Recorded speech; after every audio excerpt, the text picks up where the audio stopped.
Nagdulot din ng mga pagbaha at landslide sa Baguio City at iba pang lugar sa Benguet ang bagyong Labuyo. May mga pamilyang inilikas. Makibalita tayo kay Roland Umangay ng GMA Dagupan.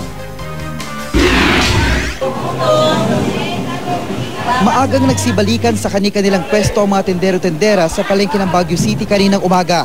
Nailatag na rin nilang muli ang kanilang mga paninda. Tumila na kasi ang malakas na ulang dala ng bagyong Labuyo. Maraming nagsara kahapon.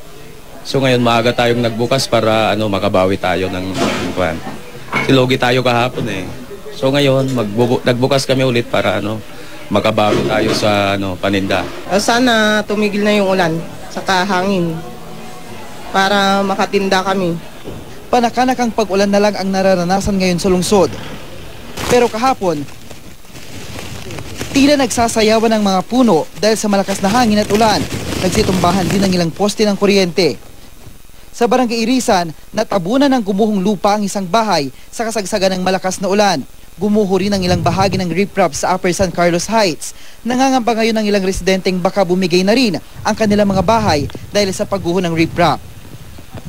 Isan ho namin na sila mag-evacuate na kasi nag-umpisa pa lang po ang malakas na ulan. Pero sabi ho naman nila, they can still manage na dito muna sila, titira sila sa kapitbahay. Sa City Camp Laguna naman, pinalikas ang mahigit 70 pamilya dahil sa baha. Tuloy-tuloy rin ang ginagawang paglilinis ng mga otoridad sa mga baradong kanal na isa raw sa mga dahilan ng pagbaha. Medical assistance sa mga bata. May mga anak silang maliliit. Tapos nakita namin mga sinisipon, sinuubo.